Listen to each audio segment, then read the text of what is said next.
Ma'asyiral muslimin yang dimuliakan Allah Azza wa Jalla, kisah ini juga diceritakan oleh seorang syekh. Entah sanadnya benar atau tidak, kita ambil ibrahnya saja, ya. Jadi dahulu ada dua orang buta. Ada dua orang buta. Dua orang buta ini selalu berjalan berdua melewati istana kerajaan, ya.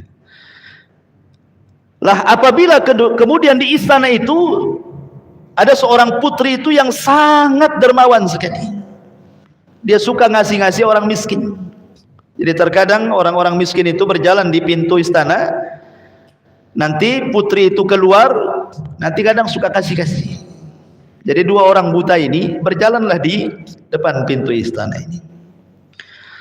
Yang satu dia mengatakan, Allahumma rzuqni min fadli zaujatil malik. Jadi kalau putri lagi, istri raja itu lagi berdiri di samping istana, di pintu gerbang istana itu, dia mengatakan, ya Allah, berikan rizki kepadaku dari kemurahan hati istri raja. Jadi dia mengatakan, ya Allah, berikan rizki dari kemurahan istri raja. Yang satu buta pula berdoanya beda. Dia mengatakan, Allahumma rzuqni min fadlika ya Rabb. Ya Allah, berikan rizkimu kepadaku ya Rabb. Dia tidak menyebut putri raja atau istri raja tadi. Jadi si putri raja ini akhirnya memberikan kepada yang mendoakan dan memuji dirinya, diberikan dua ayam, ya, ayam yang sudah dipotong-potong tuh, yang masih utuh tapi sudah dicabuti bulunya. Kemudian diletakkan di dalam ayamnya itu, 10 dinar. 10 dinar itu banyak, ya kan? Akhirnya pulang dia. Ini yang buta satu ini, karena dia tidak memuji istri raja ini, dia mengatakan, ya Allah, berikan kata kemurahanmu, hanya dikasih 1 ayam dan dikasih 2 dirham. Jadi yang satunya dikasih 2 ayam 10 dinar, yang ini pula dikasih 1 ayam 2 dirham, lebih kecil, ya. Akhirnya kemudian dengan 2 dirham ini, yang buta ini tidak tahu. Yang pertama itu dia tidak tahu kalau dalam isi ayam itu ada 10 dinar, dia tidak tahu. Jadi si buta yang kedua yang meminta kepada Allah itu, dia mengatakan, gimana kalau saya beli ayammu dengan 2 dirham ini, biar saya ambil ayamnya, kau ambil duitnya. Dia nggak tahu ada duitnya, ya kan? Akhirnya diambil. Nah, besoknya gitu lagi sampai 10 hari. Sampai 10 hari. Akhirnya istri raja ini marah. Marah kepada yang buta pertama itu, yang suka muji-muji dia. Dan mengatakan, ya fulan, tidak cukupkah dengan pemberianku, katanya. Dia bilang, gimana kau hanya ngasih 2 ayam kepadaku? Untuk makan 1 hari cukuplah. Besok makan apa saya, katanya. Maka istri raja mengatakan, waihat, celaka engkau. Aku kasih setiap hari 10 dinar, kau tidak cukup pula, katanya. Kalau dikumpulkan 10 kali 10 udah 100 dinar kan itu. Udah banyak duitmu tuh. Ya. Kemudian dia mengatakan, aku jual kepada kawanku yang buta setiap hari 2 dirham. Jual. Subhanallah, ikhwan. Akhirnya kata sang putri ini mengatakan sambil tertawa, lihat, engkau tidak pernah meminta rizki kepada Allah. Engkau menyandarkan rizki kepada aku. Lihat bagaimana Allah Subhanahu wa taala balik keadaan, ya kan? Maka di sini ada sebuah pelajaran besar, ikhwan. Siapapun yang menyandarkan kepada manusia, pasti Allah hinakan. Siapapun yang menyandarkan hidupnya kepada harta, pasti Allah fakirkan. Siapapun yang menyandarkan kepada ilmunya, pasti disesatkan. Siapapun yang menyandarkan kepada pangkat dan jabatannya, pasti dihinakan. Siapapun yang menyandarkan kepada dirinya, maka dia akan dibosankan. Tapi siapa yang menyandarkan diri kepada Allah, maka dia akan dimuliakan. Ikhwan, kemuliaan itu ada pada hati kita. Ada pada hati kita. Karena siapapun yang menyandarkan kemuliaan kepada orang, sekali orang itu habis, kita pun jadi habis. Karena ada orang-orang yang menyandarkan kepada orang lain, apabila memandang dia kemudian dia merasa tinggi, apabila dia memandang dia kemudian dia merasa rendah. Ini orang yang hina, ikhwan.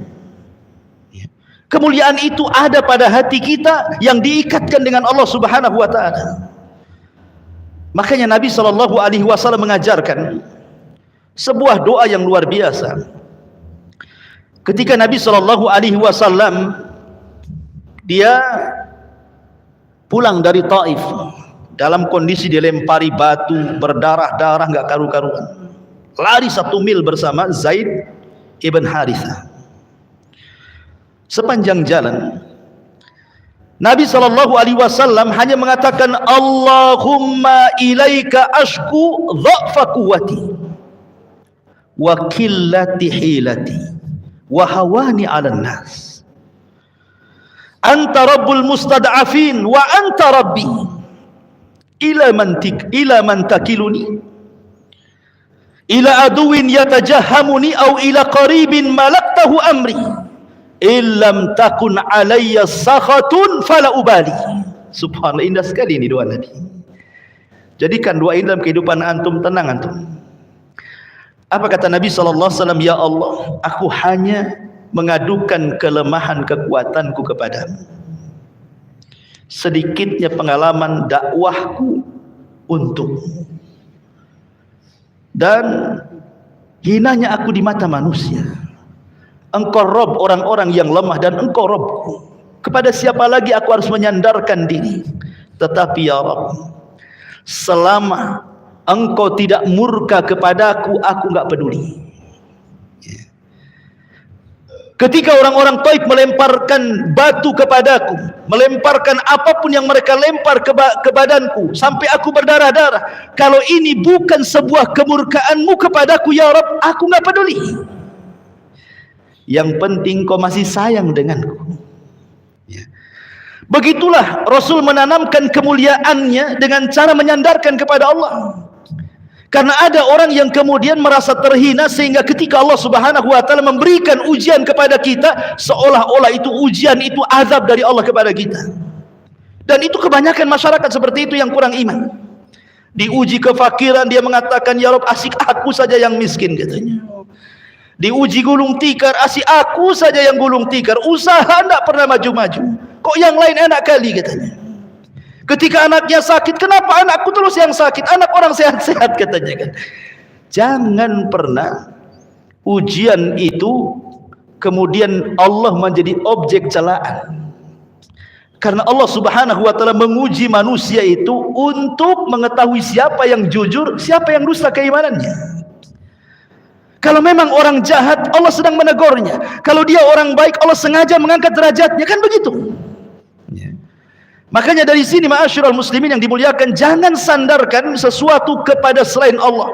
Karena Allah Subhanahu wa taala mengatakan, walillahil izzatu jami'ah. Milik Allah lah kemuliaan semuanya.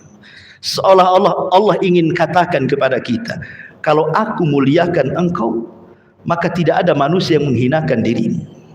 Tapi kalau aku hinakan dirimu, maka tidak ada manusia yang mengangkatmu.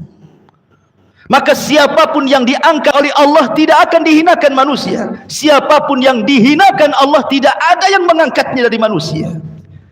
Memang seperti itu. Karena manusia ini, terkadang kalau kita di atas, mereka tepuk tangan. Ketika kita di bawah, tangan yang tadinya bertepuk-tepuk untuk kita diletakkan pula di mukanya, tidak mau memandang kita. Begitulah manusia. Tetapi orang mulia itu, dia tidak pernah memandang pujian dan tidak pernah memandang celaan. Hatinya la tataghayyar, tidak akan berubah.